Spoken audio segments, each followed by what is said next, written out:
తీసుకుంటున్నారా? అయితే ఇవి తప్పక చూడండి. వివాదాలతో వార్తల్లో నిలిచిన ఇన్సూరెన్స్ కంపెనీలు.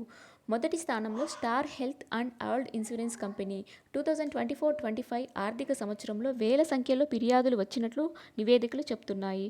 కస్టమర్లు ఎక్కువగా చేసే ఆరోపణలు: క్యాష్లెస్ క్లెయిమ్ను తిరస్కరణ, పాక్షిక సెటిల్మెంట్లు, ప్రీ ఎగ్జిస్టింగ్ డిసీజెస్ పేరుతో నిరాకరణ, మళ్లీ డాక్యుమెంట్లు అడగడం. ఇంకా షాకింగ్ విషయం ఏంటంటే కస్టమర్ల ఆరోగ్య సమాచారం లీక్ అయినట్లు వార్తలు వచ్చాయి.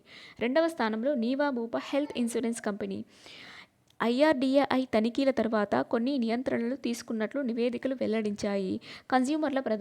కస్టమర్ల ప్రధాన ఆరోపణ సరైన చికిత్సలు క్లెయిమ్ను తిరస్కరించడము, అవసరం లేదని చెబుతూ క్లెయిమ్ను తిరస్కరించడము, రియంబర్స్మెంట్ ఆలస్యం చేయడం.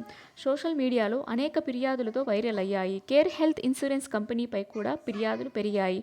ప్రధాన సమస్యలు ఏంటంటే క్లెయిమ్ ప్రాసెసింగ్లో ఆలస్యం చేయడం, అన్యాయంగా మొత్తాలను తగ్గించడం, డాక్యుమెంట్ వివాదాలు. ఈ అంశాలపై ఐఆర్డీఏఐ పరిశీలన జరిగినట్లు వార్తలు వచ్చాయి.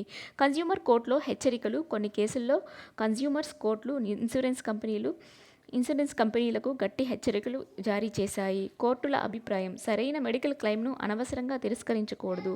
కొంతమంది పాలసీదారులు కోర్టులో గెలిచి పరిహారం కూడా పొందారు.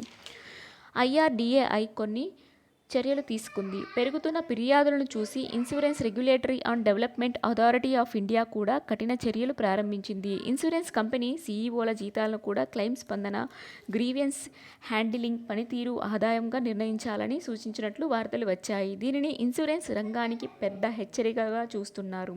హెల్త్ ఇన్సూరెన్స్ తీసుకునే ముందు పాలసీ ఎక్స్క్లూజన్స్ చదవండి. వెయిటింగ్ పీరియడ్ తెలుసుకోండి. హాస్పిటల్ రూమ్ రెంట్స్ లిమిట్స్ అర్థం చేసుకోండి.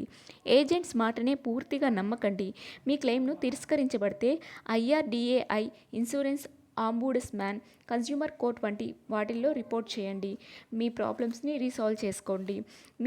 మీ అనుభవాలను కామెంట్స్లో పంచుకోండి. ఇలాంటి లీగల్ మరియు ఇన్సూరెన్స్ అవగాహన వీడియోల కోసం సబ్స్క్రైబ్ చేయండి, లైక్ చేయండి, షేర్ చేయండి.